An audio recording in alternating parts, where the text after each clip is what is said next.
to look at what happens when domain boundaries meet surfaces.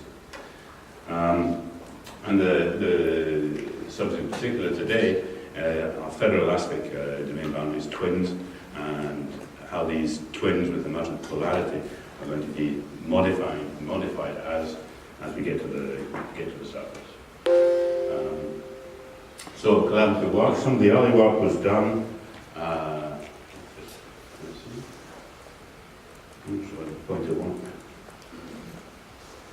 Yes. Some of the early work was done during the PhD thesis of Guy Nataf, collaboration with LIST in Luxembourg.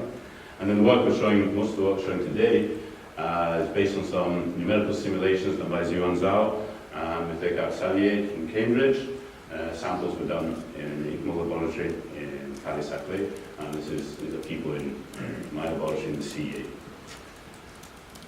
Okay, ferroelasticity is the most common sort of nonlinear effect in materials. So there's a wide range of ferroelastic materials make up a large part of the Earth's crust, for example. And what we're talking about is the mechanical switching between two states thanks to an external stress, an external force.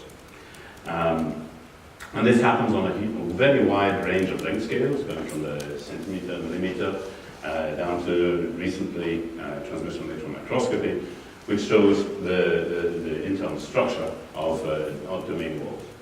And the point is that at the twin boundaries between two equivalent states, you can get the emergence of polarity. And this has been demonstrated in bulk by transmission electron microscopy. And the question, of course, is what is going to happen when these unique topological structures meet the surface.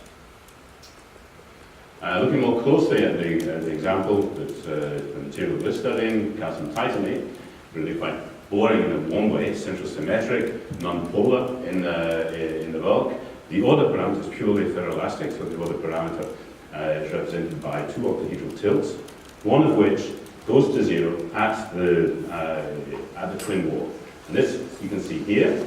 We have the octahedral tilt angle in red, so obviously equivalent across the symmetric across the twin. And as the angle goes to zero, then there is the secondary order parameter, polarization, which emerges only in and near to the twin wall. This can be detected. It's been detected again in the bulk using second harmonic generation. These are cuts at different levels, different distances from the surface. And you can see, thanks to the birefringence, you can see distinctive signal emerging due to the different symmetry of the twin wall with respect to the bulk. As you do sections, then also you can map out the twin walls. It's quite complicated. There are different twin walls, one of which the high symmetry ones, W prime, which are due to the continuity across the twin wall. But what we'd like to do is now look at the surface. Now, this has been done before. It's done before using transmission scanning electron microscopy. For example, the Lumion looked at the surfaces of barium titanate, looking at secondary electron emission, and could identify polarization states. John Niederfeld, more recently, has looked at ceramics using backscattering, and it's going from PZT grains. But these are techniques which use quite high energy electrons, and so again are very sensitive to the bulk structure and less sensitive to what's happening at the extreme surface. Using low energy electron microscopy, or LEAM, this is a purely surface technique. I presented it before here in this workshop, but you have essentially electrons, accelerated monochromatic electrons around about 20 kilovolts through a series of lenses. There is a magnetic sector field which sends electrons perpendicular to the surface. The sample surface is at a potential equivalent to that of the electron gun, plus or minus something called a star voltage. So this means that this star voltage is basically the definition of the electron kinetic energy with respect to the surface potential. And typically we're talking about a fraction of an electron volt or a few volts. Then the samples the electrons are either reflected or backscattered. They go through the electron optics again, and then projected onto screens using a series of lenses. And so we get the electron image at a given kinetic energy. When the kinetic energy is very, very low, with respect to the surface potential. The electrons are reflected before interacting strongly, before touching the surface. When the energy gets a little bit higher, then the electrons have enough energy to get into the first few surface layers and will interact more strongly, either elastically or inelastically, backscattered from the sample. The transition between these two regimes, called mirror and low energy electron microscopy, actually is a measure of the local surface potential. In case of a metal, it would be the local work function. And this allows you to map out, to trace out at every point in your image a spectra like this as a function of star voltage or kinetic energy. At very low energy, then all the electrons are reflected, and then when they've got enough, they will penetrate down, and then you get some, and they're backscattered. And the differences here give you a measure of the surface potential. And this surface potential is sensitive to, in this technique, to topography, to charge, and to polarity. So it's ideal, for example, for looking at the intersection between domain walls and the surface, because these domain walls, depending on their polarity, will modulate the surface potential. The typical resolution is about 10 to 28 nanometers, so you can't actually see a domain wall, but the electrons are very sensitive to modifications in the potential, which change the field lines and therefore change the contrast in your image. These are the first results that were obtained during Guillaume Natat's thesis. You can see here an image of a calcium titanate surface. Vaguely you can see these lines, these are actually the domain walls. There's lots of contamination, white spots, but that doesn't affect at all the results. This is a very low energy and the contrast is rather poor. As the kinetic energy goes up, it becomes more positive. The scale is arbitrary, so don't worry about the minus and plus, it's not negative energy. As the kinetic energy goes up, the contrast is much sharper, and we can see the domain walls. We can extract these profiles, and there are very slight shifts, it's about 100 millivolts. What is interesting is that we can see positive or negative contrast between the walls and the domains, and this reflects either polarity pointing downwards into the calcium titanate, or polarity pointing upwards. In other words, there will be a dipole pointing out towards the incoming electrons. Okay, so those are the first results. Then we got some more samples and managed to improve some of our samples. This is a setup in Barrett, which is used for actually making calcium titanate under an electric field. The idea is that we want to bunch the domain walls and increase the density. So, well, we haven't got there yet. But here's one example. We have a 1-1-1 oriented calcium titanate. This is the electron image. It's taken at very low kinetic energy, so the electrons are reflected. And you get this wonderful contrast. You can see bright and dark at the domain walls. These correspond to polarity pointing inwards and polarity pointing outwards. And then we can look at exactly the same place. It takes a while, it takes a couple of days to find it, in the airtime topography. And we get the confirmation of the physical topography. And you can see that that's a very high correlation between, for example, inward pointing polarity and physical ridges on the surface. The twin angles, you can calculate, they're exactly what you expect, something like 1 degree. Okay. Now we can confirm the twin nature of the surface by switching to diffraction mode. We have lenses, so instead of taking an image of the object, the sample surface, we take an image of the diffraction plane. And this is done by, we start with an image of the surface, we can see these domain walls, and then we place an aperture which straddles, in fact, the twin wall, here and here. And we then switch the imaging to diffraction mode, so this is basically low energy electron diffraction, and this is what we get. Don't worry about the exact orientation because they're magnetic lenses so that the images turn in the instrument. The point is that between 1 and 2, where we're looking at a horizontal and a vertical wall, what we can see is that the spots, the diffraction spots split, and they are perpendicular to each other. And this splitting is, of course, a direct measure of the twin angle. So we can confirm that we're looking at real twins. It's not some kind of surface artifact which is creating this contrast. We can confirm that as well by using basically what you should describe as dark field imaging. Again, another part of a different sample surface, or one surface. here everything's lined up. There's an aperture in the diffraction plane, which is centered on the optical axis, and so we can see everything. Then we move this aperture off-center, one way or the other, and what we see are that some domains are extinguished, going one way, others are still bright.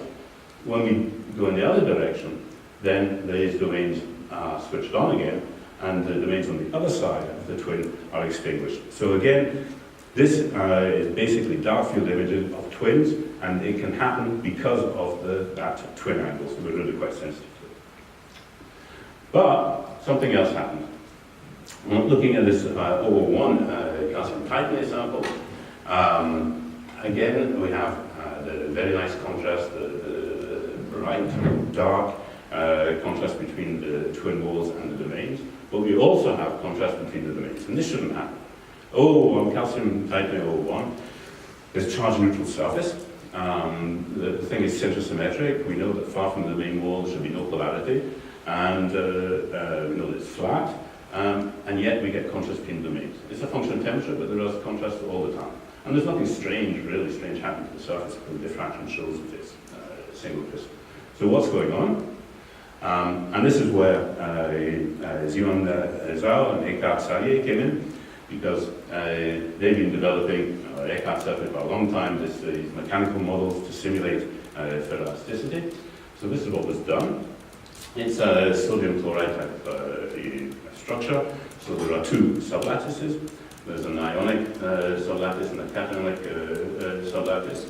The ionic one, the blue, there are three springs.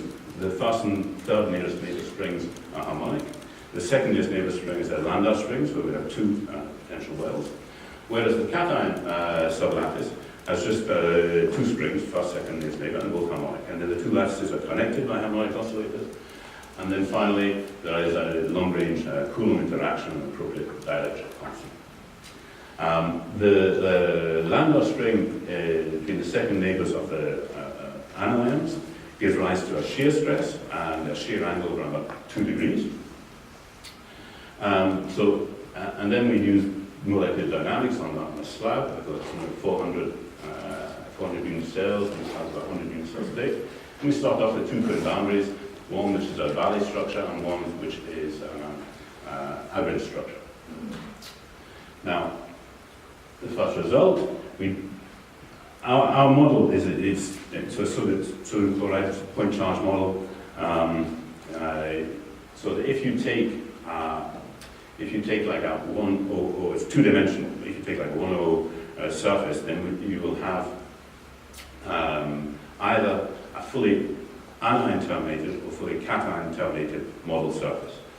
This we can compare with results coming from the calcium titanate 111 orientation, which also has charge termination.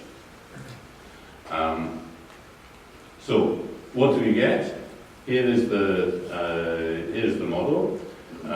After relaxation, we have these are dipoles. We have the emergence of polarity, strong polarity in the wall, which is pointing to the left or pointing inwards.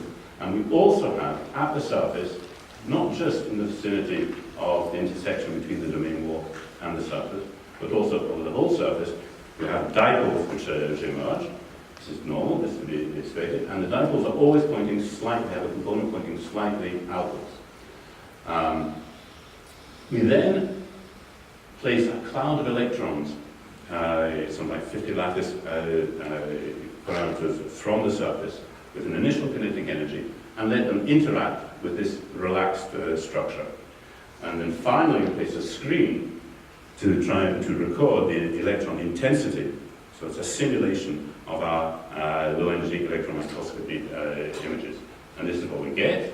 In this case, we have a very strong peak at the position of the twin wall, which means that it is actually the topography, the valley topography, which has acted as a focusing lens of the electrons. In the case of the ridge, with the polarity pointing inwards, you might expect, because the polarity is pointing inwards, you have a negative topological charge at the surface, and this should actually increase the electron intensity. And in fact, what wins is the ridge structure, which scatters the electrons away from the position of the twin wall, and this gives rise to a minimum in the electron intensity. In the case of a positively terminated, cation-terminated model surface, it is the positive surface charges which win out and which mask absolutely everything else, topography and the dipolar surface. And you basically get flat response measured on the screen.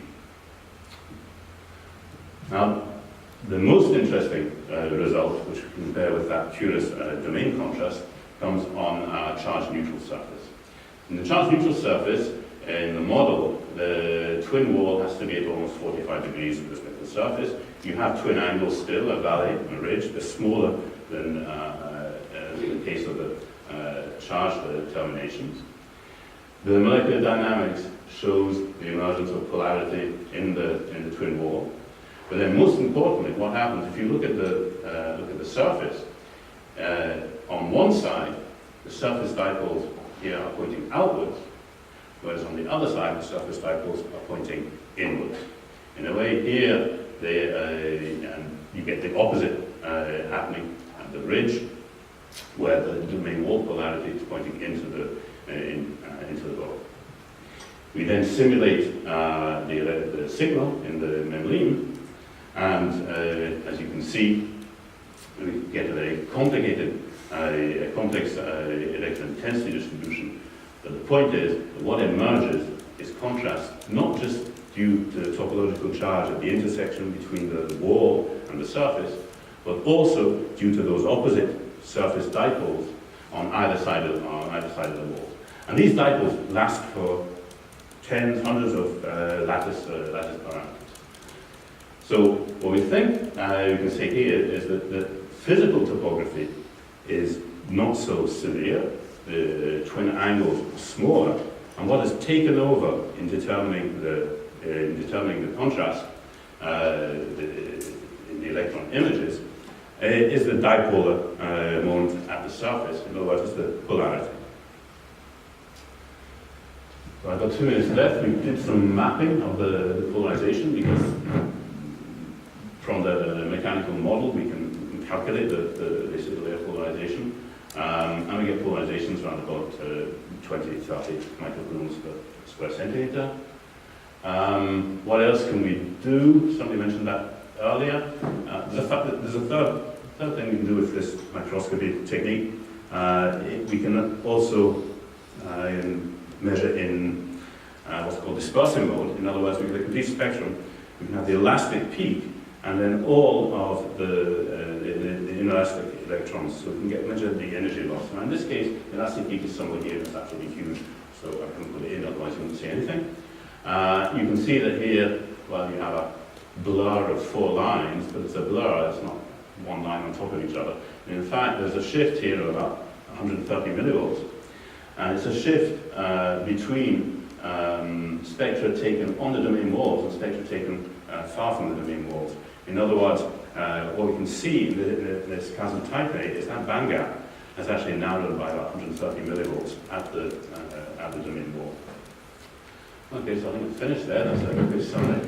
Polarity at the surface, the intersection between ferroelastic domain walls and surfaces, we can detect and we can measure, and with modeling we can quantify the polarization. There is some very unexpected domain contrast at the surface of calcium titanate. We wouldn't expect it in crystal. We think this comes from interaction between surface dipoles, which naturally form on the outside surfaces, and the presence of the twin walls. And in determining the electron contrast, there is a hierarchy of effects. The most important effect is charge. If you have